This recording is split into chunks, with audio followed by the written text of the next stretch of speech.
Hello, everyone. Thank you so much for joining us for another weekly wrap-up. My name is Jeremy Cronemeyer, Operations Manager for Wickham Financial Group. And I have Graham Wickham here, President and CEO of Wickham Financial and Insurance Services.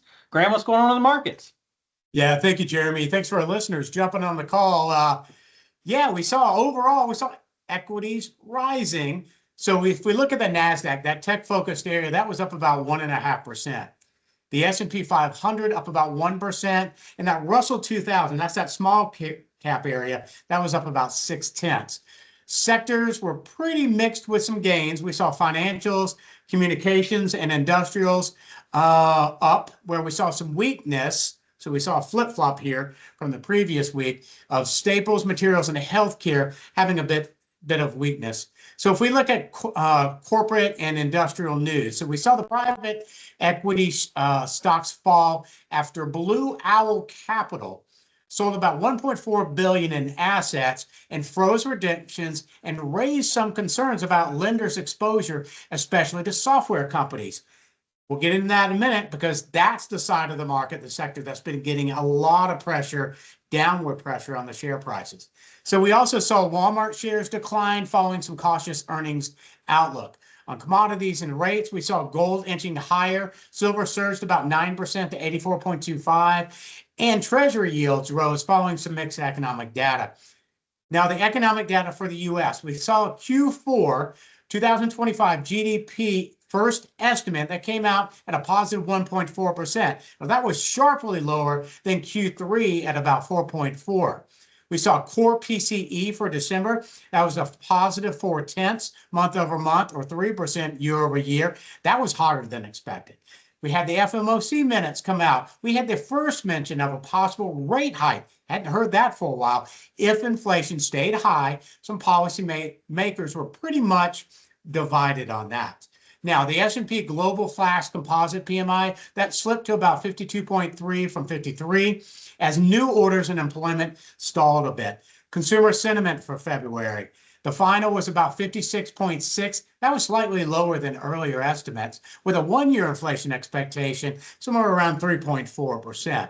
U.S. trade deficit for December, that widened a good bit for 2025, where we saw goods deficit hit a record high despite some elevated tariffs.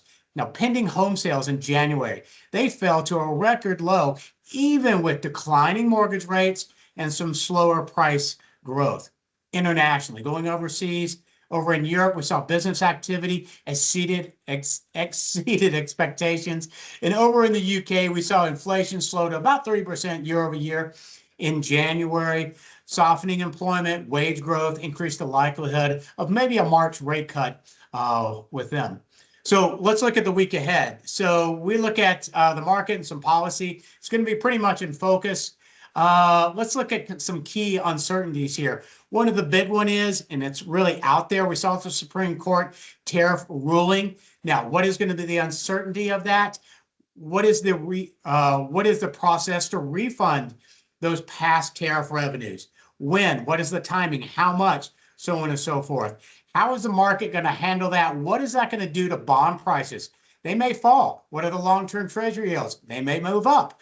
What is going to happen to international revenues? So international revenues, raw material, composite, some cost out there may see some volatility. Can't get my words out. If we look at corporate earnings, we get NVIDIA. That's a big one this week coming out. Big tech. They're coming out on Wednesday after the close. They have expected about a 70% year over year growth in revenue and earnings. So the focus will be on some gross margins, some forward guidance.